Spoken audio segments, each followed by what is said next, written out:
नमस्कार, मी पंजाब डक. आज आहे 26 ऑगस्ट 2025 आणि मी आता शेतकऱ्याला सांगणार आहे की मी सांगितलं ना 27 तारखेला राज्यात पाऊस सुरू होणार आहे. तर सर्वप्रथम उद्यापासून काय होणार आहे, 27 तारखेला श्रीचं आगमन आहे, म्हणजे गणपती बाप्पाचं आगमन आहे आणि पावसाचं देखील सुरुवात होणार आहे. म्हणून शेतकऱ्यांनी हा अंदाज लक्षात. राज्यातल्या शेतकऱ्याला सांगू इच्छितो की तुम्ही काय करा, म्हणजे आता ना म्हणजे आज आणि उद्याचे दिवस तुम्हाला ना शेतामध्ये फवारणी करायला वेळ भेटेल, दुपारपर्यंत ऊन भेटेल, त्याच्यामध्ये तुम्ही फवारणीची खताची कामे करून घ्या. कारण की राज्यामध्ये 27 पासून ते गणपतीचं आगमन म्हणजे गणपती बाप्पाचं आगमन पासून ते विसर्जनापर्यंत राज्यात सांगायचं झालं तर पाऊस जास्त कुठं पडणार आहे. वर्धा, नागपूर, भंडारा, गोंदिया, चंद्रपूर, यवतमाळ, नांदेड, हिंगोली, त्याच्यानंतर परभणी, त्याच्यानंतर बीड जिल्हा, लातूर जिल्हा, जालना जिल्हा, संभाजीनगर, बुलढाणा जिल्हा, अकोला, अमरावती, हिंगोली, वाशिम, म्हणजे गणपती आपलं श्रीचं आगमन पासून ते 5 तारखेपर्यंत विसर्जनापर्यंत ह्या पट्ट्यामध्ये दररोज वेगवेगळ्या भागात दररोज पाऊस सुरू राहणार आहे. म्हणून हा अंदाज लक्षात घ्यायचा.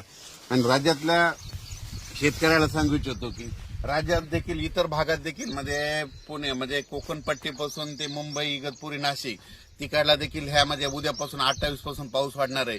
श्रीचं आगमन होणार आहे आणि तिकडला पाऊस वाढणार आहे. सातारा, सांगली, सोलापूर, कोल्हापूर तिकडे देखील काय होणार आहे, श्रीचं आगमन झालं की तिकडे देखील पाऊस वाढणार आहे. म्हणून बीड जिल्ह्यात देखील वाढणार आहे, कडा आष्टीकडे पडणार आहे, अहिल्यानगरकडे देखील पडणार आहे, जळगाव जिल्ह्यात देखील पडणार आहे, धुळे जिल्ह्यात देखील पडणार आहे, नंदुरबार जिल्ह्यात देखील पडणार आहे, नाशिककडे पडणार आहे, इगतपुरीकडे जरा तिकडचा दररोज चालूच राहील. म्हणून हे लक्षात येतं. पण त्याच्या व्यतिरिक्त तुम्हाला एक सांगू इच्छितो की राज्यात म्हणजे पूर्व विदर्भ, पश्चिम विदर्भ, मराठवाड्यामध्ये आता हे श्रीचं आगमन उद्यापासून तसं तर आजच नांदेड जिल्ह्यातून आजच पावसाला सुरुवात होईल. नांदेड, धर्माबाद, बिलोली, नायगाव, यवतमाळ म्हणजे इकडून अशी सुरुवात होईल अहमदपूरला तो. तर ते काय होणार आहे तुम्हाला सांगतो, आजपासून ते 5 तारखेपर्यंत दररोज मराठवाड्यात, पूर्व विदर्भ, पश्चिम विदर्भ, मराठवाड्यात ते 7 जिल्हे आणि त्याच्यानंतर 11 जिल्हे, 16-17 जिल्ह्यात मात्र आता हे पाऊस जास्त राहणार आहे. मात्र सर्व दूर राज्यभर नाही राहणार, पण जास्त पाऊस विदर्भाचे 11 जिल्हे आणि मराठवाड्याचे 7-8 जिल्हे आणि त्याच्यानंतर अहिल्यानगर, सोलापूर, धाराशिव ह्या पट्ट्यामध्ये ह्या जरा जास्त पडणार आहे. त्याच्यानंतर काय होणार आहे, हे 5, 11, 13, 14, 15 झाले. त्याच्यानंतर नंदुरबार जिल्हा, धुळे जिल्हा, जळगाव जिल्हा, नाशिक जिल्हा आणि मुंबई ह्या पट्ट्यांमध्ये ह्या भागात देखील ह्या जिल्ह्यात जास्त पाऊस राहणार आहे. फक्त काय होणार, थोडा पश्चिम महाराष्ट्राकडे थोडा पाऊस कमी राहील. पण तिकडे देखील ना ह्या जवळपास 5 तारखेपर्यंत म्हणजे ह्या आपलं श्रीच्या आगमनापासून ते विसर्जनापर्यंत दररोज वेगवेगळ्या भागात पाऊस पडणार आहे. सर्वदूर नसणार, पण दररोज काय होईल, आज समजा तुम्हाला सांगतो आज नांदेड जिल्ह्यात पाऊस सुरू होईल तर उद्या परभणीकडे येईल की 13 जालन्याकडे जाईल. म्हणजे दररोज असा वेगवेगळा जिल्हा घेईल, वेगवेगळा तालुका घेईल. पण हा राज्यभर पाऊस काय होणार आहे आता म्हणजे उद्यापासून सुरू होणार आहे.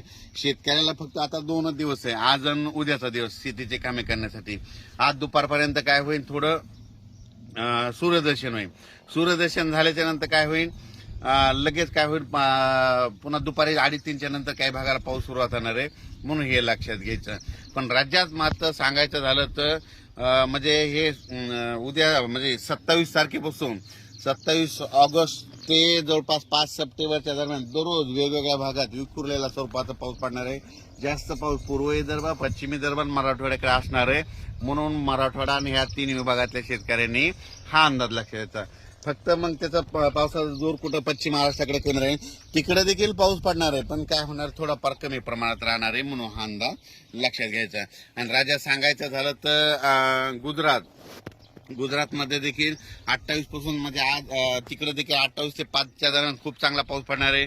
राजस्थानकडे खूप पडणार आहे, मध्य प्रदेशकडे देखील खूप पडणार आहे. म्हणजे ह्या 5-6 दिवसामध्ये 8 दिवसाच्या काळामध्ये मध्य प्रदेश झालं, राजस्थान झालं, गुजरात झालं, तिकडे देखील खूप पाऊस पडणार आहे. म्हणून त्या राज्यातल्या शेतकऱ्यांनी हे अंदाज लक्षात घ्यायचा, कारण की त्या राज्यातले आपले फॉलोअर्स आहेत म्हणून तुम्हाला सांगतो. त्याच्यानंतर तेलंगणातल्या शेतकरी, तेलंगणा, कर्नाटक, आंध्र शेतकऱ्यातल्या शेतकऱ्यांनी देखील हा अंदाज लक्षात घ्यायचा. म्हणजे 28 तारखेपासून तर 5 सप्टेंबरच्या दरम्यान तुमच्या देखील भागामध्ये दररोज विखुरलेल्या स्वरूपाचा भाग बदलत म्हणजे कर्नाटक, आंध्र प्रदेश और तमिलनाडु के अंदरूनी इलाके में भी कई जगहों पे भारी से भारी बारिश होगी या कई जगहों पे छींटे गिरने की संभावना है. म्हणजे कई जगहों में ज्यादा बारिश होने वाली है. कर्नाटक, तेलंगणा स्टेट में. आणि त्याच्यानंतर सांगतो की महाराष्ट्रात देखील दररोज वेगवेगळ्या भागात पाऊस पडणार आहे म्हणून शेतकऱ्यांनी ह्या 2-3 दिवसामध्ये. आणि तसं तर काय करायचं आता ह्या 8 दिवसामध्ये जसे शेतीचे कामं भेटतील तसे कामं करून घ्या म्हणून हे अंदाज लक्षात घ्या. पण राज्यात मात्र जास्त पाऊस आता मराठवाडा आणि विदर्भ, नंदुरबार, धुळे, जळगाव ह्या पट्ट्यात राहणार आहे म्हणून हा अंदाज लक्षात. याचा एक व्हिडिओ परत सविस्तर उद्याच्याला दिला जाईल. धन्यवाद.